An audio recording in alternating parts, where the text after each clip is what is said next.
Good morning बच्चों। Class 10th में science का चैप्टर है लाइफ प्रोसेस, जिसमें आज का हमारा टॉपिक है ट्रांसपोर्टेशन।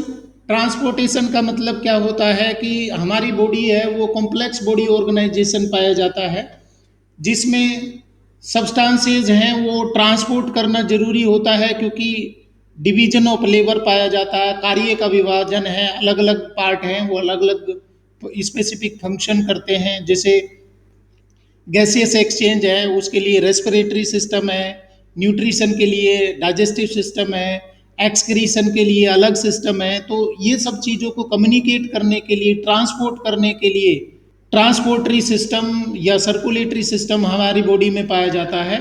तो कॉम्प्लेक्स ऑर्गेनिजम्स में कितने प्रकार के ट्रांसपोर्टेशन है, कौन सा सिस्टम है उसमें ट्रांसपोर्टेशन में इन्वॉल्व होता है, ये सब बातें आज की वीडियो में हम करेंगे। सबसे पहले देखिए transportation in human beings. The main transport system in human beings is the circulatory system. मतलब हमारी बॉडी में जो मेन सर्कुलेटरी सिस्टम है ट्रांसपोर्टेशन के लिए वो है ब्लड सर्कुलेटरी सिस्टम, और दूसरा लिम्फेट सर्कुलेटरी सिस्टम भी पाया जाता है, जो असेसरी होता है, जो असिस्ट करता है ब्लड सर्कुलेटरी सिस्टम को। तो इस वीडियो में हम देख रहे हैं blood circulatory system. It consist of blood, arteries, veins, capillaries and heart. तो सबसे पहले बात करते हैं ब्लड। क्या होता है blood?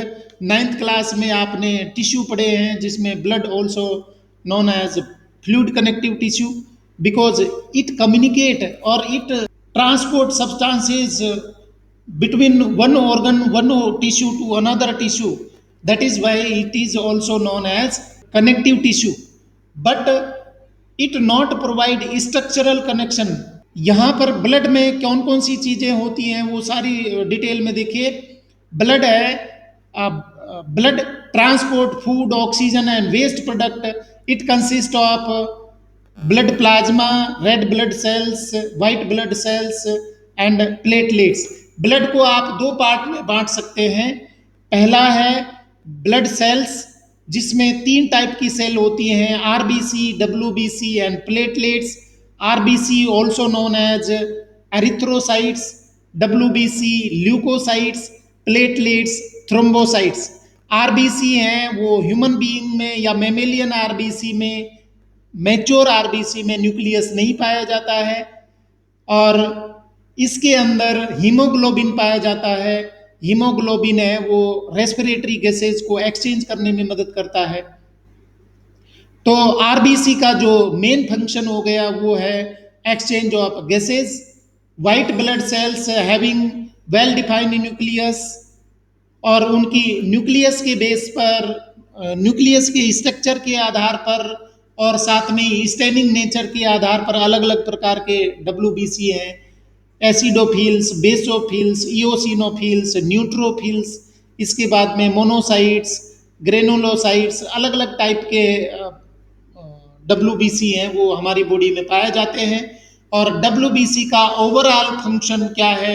They fight against micro organisms, और जब माइक्रो ऑर्गेनिजम्स के अगेंस्ट में फाइटिंग कर रहे हैं तो हमें एक प्रोटेक्शन दे रहे हैं, सेल्फ डिफेंस दे रहे हैं, इसलिए WBC also known as soldier of the body. और इन्हीं के आधार पर हम कह सकते हैं कि कोई इंसान में कितनी स्ट्रोंग इम्यूनिटी है। तो इम्यूनिटी प्रोवाइड करने में वाइट ब्लड सेल्स है उनका बहुत बड़ा रोल होता है। इसके बाद में तीसरे टाइप की सेल्स है प्लेटलेट्स। प्लेटलेट्स हैं वो ब्लड क्लोटिंग में, जब हमें इंजरी हो जाती है, चोट लग जाती है, तो थोड़े समय के ब्लीडिंग होने के बाद में ब्लीडिंग है वो बंद हो जाती है। तो वो किस वजह से होती है? वो प्लेटलेट्स है वो ब्लड क्लोटिंग कर देती है। तो ये सब कार्य हैं वो ब्लड सेल्स के हैं। RBC gaseous exchange, WBC immunity, और प्लेटलेट्स ब्लड क्लोटिंग। इसके बाद में दूसरा पार्ट है ब्लड का plasma. Plasma transport food, water, carbon dioxide, nitrogenous waste etcetera. क्योंकि सबसे पहला बात है कि जो ब्लड प्लाज्मा है वो स्विमिंग मीडियम प्रोवाइड करती है सभी ब्लड सेल्स को। साथ में ही इसके अंदर बहुत सारी चीज़ें होती हैं, जैसे वाटर सबसे ज़्यादा मात्रा में पानी है, इसके साथ में प्रोटीन्स है, मिनरल्स है, न्यूट्रिएंट्स है, और हार्मोन्स है, नाइट्रोजनस वेस्ट प्रोडक्ट है। तो जो भी इसके अंदर घुला हुआ है उस सबको वो ट्रांसपोर्ट करने का काम करते हैं। रेड ब्लड सेल्स, यहाँ पर उनके कार्य बताए गए हैं। Red blood sales transport oxygen, white blood sales kills harmful micro organisms and protect the body. Platelets help in clotting of blood, prevent loss of blood during injury. और इसके बाद में दूसरा पार्ट है ट्रांसपोर्ट ब्लड सर्कुलेटरी सिस्टम का, वो tubes या tubules. ये ट्यूब्स और ट्यूब्यूल्स हैं, दो टाइप की हैं, आर्टरी और veins. Artery which carry oxygenated blood from the heart to all parts of the body, means जो हार्ट से ब्लड लेकर के जाती है उनको हम आर्टरी, और वेन्स जो हार्ट की ओर ब्लड लेके आती है उनको veins. Carry blood towards the heart that are known as veins. क्योंकि हार्ट है वो पंपिंग ऑर्गन है, तो ब्लड बहुत प्रेशर से जाता है, पंप किए करके जाता है, इसलिए आर्टरीज है इनमें ब्लड प्रेशर ज़्यादा होता है। और इस ब्लड प्रेशर को मेंटेन करने के लिए आर्टरीज है वो थिक वॉल रखती हैं, जबकि वेन्स हैं वो ब्लड प्रेशर कम रखती हैं और इनमें इनकी वॉल है वो थिन होती है। आर्टरीज में वाल्व नहीं पाए जाते जबकि वेन्स में वाल्व पाए जाते हैं। ये दोनों कुछ डिफरेंसेस हैं। कुछ एक्सेप्शंस इनमें पाए जाते हैं, वो आगे हम पढ़ेंगे। They are thin walled and have valve, ये मैंने आपको बता दिया। कैपिलरीज, इन दोनों के जो और आगे सब डिवाइडेड होकर के और एक जाल बनाते, नेटवर्क बनाते, उनको कैपिलरीज बोलते हैं। Are very narrow blood vessels which connect arteries and veins together. The exchange of food, water, oxygen, carbon dioxide etcetera between the blood and cells take place through these blood capillaries. इसके बाद में तीसरा part है circulatory system का, वो heart है। क्या होता है heart? It is pumping organ, it is a muscular organ which pumps blood to all parts of the body. It has 4 chambers, यहाँ पर आप देख पा रहे हैं 4 चेम्बर्स हैं। ये दो ऊपर के 2 चेम्बर हैं, इनको एट्रिया बोलते हैं, और नीचे के 2 चेम्बर हैं इनको वेंट्रिकल बोलते हैं। बीच में एक पार्टीशन है, तो दोनों चेम्बर्स हैं उनको आप अलग कर सकते हैं। ये राइट पार्ट हो जाएगा, ये राइट पार्ट है हार्ट का, और ये लेफ्ट पार्ट है हार्ट का। तो लेफ्ट पार्ट में ऑक्सीजनेटेड ब्लड होता है जबकि राइट पार्ट में डीऑक्सीजनेटेड ब्लड होता है। राइट पार्ट और लेफ्ट पार्ट आपस में भी एक दूसरे से सेपरेट होते हैं। जो अपर चेम्बर है उनको एट्रिया, नीचे के चेम्बर को वेंट्रिकल। तो राइट पार्ट में है तो उसको right atrium, left right atrium और राइट वेंट्रिकल। इसी तरीके से लेफ्ट एट्रियम और लेफ्ट वेंट्रिकल। तो ये चेम्बर हैं राइट एट्रियम, ये चेम्बर है एट्रियम और वेंट्रिकल, इनके बीच में वाल्व पाए जाते हैं। इन वाल्व को बोलते हैं एवी वाल्व, एट्रियो वेंट्रिकुलर वाल्व। तो ये रेस्पेक्टिव चेम्बर्स है आपस में सेपरेट होते हैं, और इस तरीके से हार्ट में 4 चेम्बर्स बन जाते हैं। अपर 2 चेम्बर्स एट्रिया और lower 2 chambers ventricles. The upper chambers are called atria and the lower chambers are called ventricles. Since the ventricles pump blood to the different organs, its wall are thicker than the atria. क्योंकि यहाँ से pump होकर के body parts में supply किया जाता है blood, इसलिए वेंट्रिकल की वॉल है वो थिक होती है as compare to atrium. Since the right and left chambers the right and left chambers are separated by septum. It prevents the mixing of oxygenated and deoxygenated blood. ये septum के द्वारा separate रहते हैं जिससे oxygenated और deoxygenated blood है वो separate होता है। The atria and ventricles have valves between them to prevent blood flowing back. ये मैंने अभी आपको बताया, एट्रियो वेंट्रिकुलर वाल्व पाए जाते हैं। मान लीजिए एट्रियम से वेंट्रिकल में ब्लड आता है, जब वेंट्रिकल पंप होता है तो वो बैक फ्लो हो सकता है, तो बैक फ्लो को रोकने के लिए ये एट्रियो वेंट्रिकुलर वाल्व है वो ब्लॉक बंद हो जाते हैं, और इसलिए बैक फ्लो है ब्लड का नहीं होता। ये आप फिर से समझिए हार्ट की structure. Right atrium, right ventricle, deoxygenated blood होगा दोनों में। लेफ्ट एट्रियम, लेफ्ट वेंट्रिकल, दोनों में ऑक्सीजनेटेड ब्लड होगा। और right atrium ventricle, right ventricle आपस में सेपरेट होते हैं और इनके बीच में जो वाल्व होता है उनको हम बोलते हैं ट्राइकस्पिड वाल्व। तीन फ्लैप होते हैं इसलिए इनको ट्राइकस्पिड वाल्व बोलते हैं। और यहाँ पर दो फ्लैप है लेफ्ट एट्रियम और लेफ्ट वेंट्रिकल के बीच में, इसलिए इसको हम बोलते हैं बाइकस्पिड वाल्व या मिट्रल वाल्व। तो कहाँ से ब्लड आता है, कैसे ब्लड आता है, ये बात भी आप समझ लीजिए। हार्ट से नीचे की बॉडी पार्ट से जो ब्लड कलेक्ट करके लाती है वो कहलाती है इन इंफीरियर वेने केवा। मतलब बहुत सारी वेन्स आपस में जुड़ करके हार्ट की ओर आएंगी तो इंफीरियर वेने केवा एक बड़ी वेन बन जाएगी जिसको हार्ट से नीचे वाली है इसलिए इंफीरियर वेने केवा। और हार्ट से ऊपर के बॉडी पार्ट से ब्लड कलेक्ट करके लाती है तो उसको सुपीरियर वेने केवा। दोनों वेने केवा हैं वो ओपन होते हैं राइट एट्रियम में। इसी तरीके से दो लंग्स हैं तो लंग्स से ऑक्सीजनेटेड ब्लड आ रहा है पल्मनरी वेन के द्वारा। लेफ्ट पल्मनरी वेन और राइट पल्मनरी वेन दोनों ऑक्सीजनेटेड ब्लड लेकर के आती हैं और ओपन होती हैं दोनों एक साथ में लेफ्ट एट्रियम में। तो कहने का मतलब है कि बॉडी पार्ट से ब्लड इंफीरियर और सुपीरियर वेने केवा लेकर आ रही हैं, डीऑक्सीजनेटेड ब्लड वो भर गया राइट एट्रियम में। और लंग्स से ऑक्सीजनेटेड ब्लड लेके आ रही है पल्मनरी वेन्स वो भर गया लेफ्ट एट्रियम में। इस तरीके से दोनों चेम्बर हैं वो फिल हो जाते हैं, एट्रिया फिल हो जाते हैं। ये एट्रियल पार्ट है, इसकी वॉल मसल्स हैं वो कॉन्ट्रैक्ट होती हैं तो ब्लड नीचे की ओर जाता है अपने रिस्पेक्टिव चेम्बर में। राइट एट्रियम से ब्लड चले जाएगा राइट वेंट्रिकल में, लेफ्ट एट्रियम से ब्लड चले जाएगा लेफ्ट वेंट्रिकल में। और इस तरीके से एट्रिया पार्ट है वो खाली हो जाएंगे और वेंट्रिकल्स हैं वो फिल हो जाएंगे। अब क्या होगा कि वेंट्रिकल्स की वॉल है वो कॉन्ट्रैक्ट होगी, कॉन्ट्रैक्ट होकर के यहाँ पर प्रेशर पड़ेगा तो ये ब्लड कहाँ जाएगा, ये ब्लड जाएगा डीऑक्सीजनेटेड ब्लड कहाँ जाना चाहिए, लंग्स की ओर जाना चाहिए तो ये चले जाएगा यहाँ आप एरो देख पा रहे हैं, ये पल्मोनरी आर्टरी के थ्रू लंग्स में चले जाएगा फॉर ऑक्सीजन एक्सचेंज के लिए। CO2 छोड़ देगा, ऑक्सीजन ले लेगा। और यहाँ पर चूंकि ऑक्सीजनेटेड ब्लड है तो ये ऑक्सीजनेटेड ब्लड बॉडी पार्ट्स को जाएगा। बॉडी पार्ट्स में यहाँ आप एरो देख सकते हैं, एरोटिक वाल्व के द्वारा ये यहाँ जाएगा। और ये एओर्टा है, एरोटा एक आर्क बनाता है, आर्क बना करके एब्डोमिनल एरोटा नीचे की ओर आ जाएगा।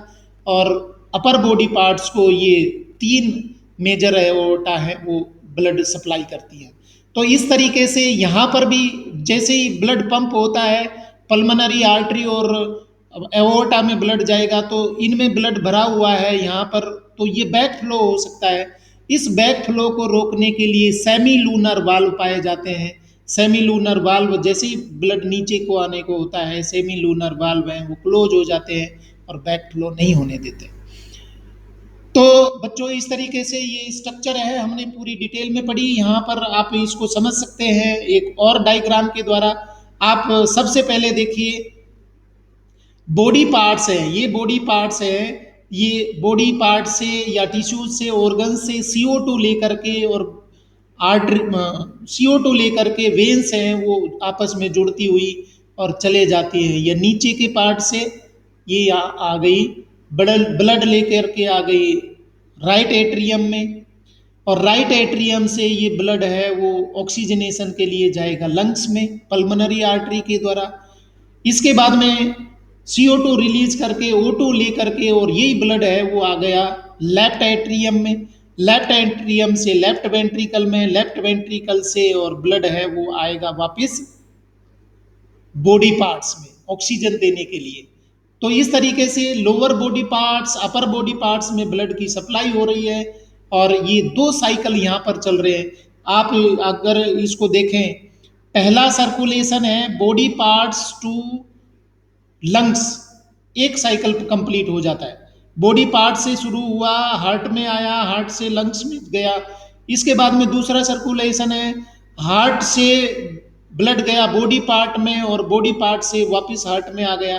तो इस तरीके से आप ये समझिए, इसको हम काट देंगे। डबल सर्कुलेशन का मतलब होता है blood comes twice in the heart before oxygenation and after oxygenation, that is called double circulation. आप इसको समझ सकते हैं, जो एक्सचेंज सिस्टम्स में हो रहा है, बॉडी पार्ट्स में ब्लड जा रहा है तो उसको हम सिस्टमेटिक सर्कुलेशन बोल रहे हैं, और लंग्स में अगर ब्लड जा रहा है तो उसको पल्मोनरी सर्कुलेशन बोल सकते हैं। तो डबल सर्कुलेशन को ऐसे समझ सकते हैं, systematic circulation plus pulmonary circulation, systematic circulation plus pulmonary circulation is equal to double circulation. देखिए यहाँ पर working of the heart, circulation of blood, when the left atrium relaxes oxygenated blood from the lungs flows into it through the pulmonary vein, when it contracts the left ventricles expand and the blood flows into it, ventricle में चले गया, then the left ventricle contract and the oxygenated blood is pumped out through the aorta to all parts of the body. After circulating through all parts of the body, the oxygenated blood enters the right atrium through the vena cava. Vena cava collect करके लाती है, मैंने अभी आपको बताया। When the right atrium contracts, the right ventricle expand and the blood flows into it. मतलब right atrium से right ventricle में ब्लड चले जाएगा। Then the right ventricle contracts and the blood is pumped to the lungs through the pulmonary artery, क्योंकि right ventricle में deoxygenated blood है तो वो पल्मोनरी आर्टरी के द्वारा पहुंच जाएगा लंग्स में। In the lungs carbon dioxide is removed and oxygen is absorbed and the oxygenated blood again enters the left atrium and the process repeats. तो ये कंप्लीट साइकिल को हो जाता है। Since blood flows through the heart twice in one cycle, it is called double circulation. तो ये हमने देखा कि ब्लड है वो सर्कुलेट हो रहा है, दो बार सर्कुलेट हो रहा है। एक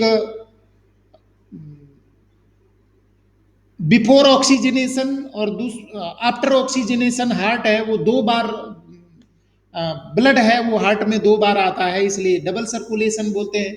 बच्चों याद रखिए, ऑक्सीजनेटेड ब्लड और डीऑक्सीजनेटेड ब्लड है वो सेपरेट होता है। इसका इंपॉर्टेंस है कि वो एफिशिएंसी बढ़ाता है। ब्लड को एफिशिएंटली ऑक्सीजन सप्लाई करनी है तो सेपरेट होना होगा।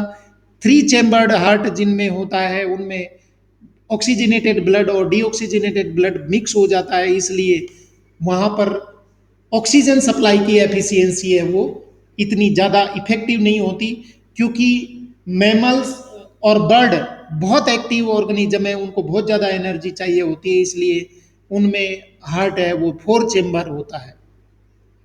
दूसरा सर्कुलेटरी सिस्टम है जिसको एसेसरी सर्कुलेटरी सिस्टम या लिम्फेटिक सिस्टम बोलते हैं, जिसमें मेन जो पार्ट है कौन कौन से हैं। लिम्फ है।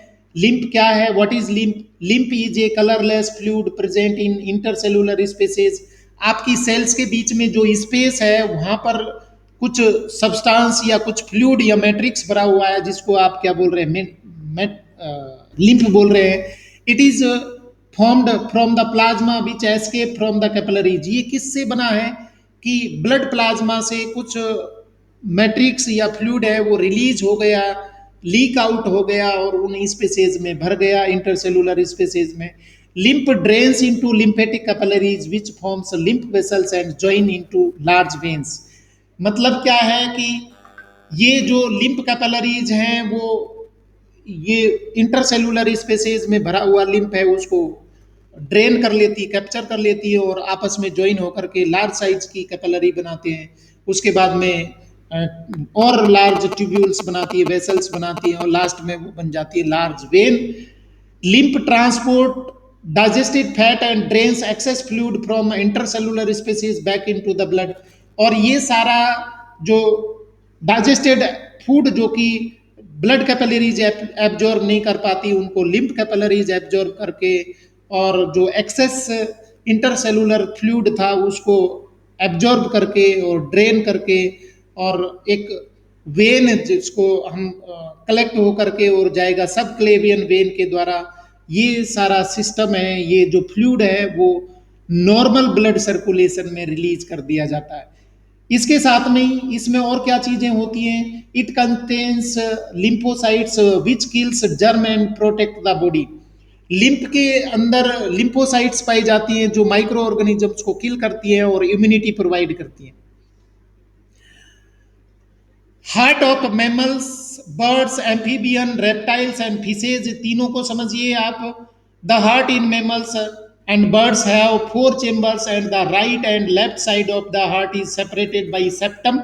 राइट और लेफ्ट साइड है वो सेप्टम के द्वारा सेपरेट है, आप यहाँ देख पा रहे हैं। ये बीच में इनमें सेप्टम पाया जाता है, उनके द्वारा वो सेपरेट होता है। This prevent mixing of oxygenated and deoxygenated blood and provides efficient supply of oxygen. This is necessary because they need more energy to maintain their body temperature. इसलिए इनमें 4 चेम्बर हार्ट होता है। 3 चेम्बर हार्ट की बात करें, the heart in amphibians and reptiles have 3 chambers and allow some mixing of oxygenated and deoxygenated blood because they do not use energy to maintain their body temperature। मतलब amphibians हैं, reptiles हैं, अपना body temperature maintain करने के लिए बहुत ज़्यादा energy की जरूरत नहीं रखते। जैसा बाहर का एनवायरमेंट होता है उसके अनुसार अपना बॉडी टेम्परेचर मेंटेन करते हैं। तो यहाँ आप देख पा रहे हैं ऊपर के 2 चेम्बर तो सेपरेट हैं, राइट एट्रियम, लेफ्ट एट्रियम, परंतु लोअर चेम्बर है वो मिक्स हो जाते हैं। एक ही होता है, एक सिंगल वेंट्रिकल होता है, 2 एट्रियम और 1 वेंट्रिकल। तो दोनों शुरू में सेपरेट रहते हैं परंतु बाद में मिक्स हो जाता है, जो एफिशिएंसी को रिड्यूस करता है। यहाँ पर आप देख पा रहे हैं 2 एट्रियम है, 1 एट्रियम, दूसरा यहाँ लेफ्ट एट्रियम, यहाँ left right atrium, right ventricle, right atrium, और सेपरेट हैं बिल्कुल। तो ऑक्सीजनेटेड डीऑक्सीजनेटेड ब्लड बिल्कुल सेपरेट होता है मैमल्स में, बर्ड्स में। The heart in fishes have only 2 chambers and blood is oxygenated. मतलब इनमें सिर्फ 2 चेम्बर होते हैं, 1 ऑरिकल और 1 वेंट्रिकल, और हार्ट के किसी भी पार्ट में ऑक्सीजनेटेड ब्लड नहीं होता।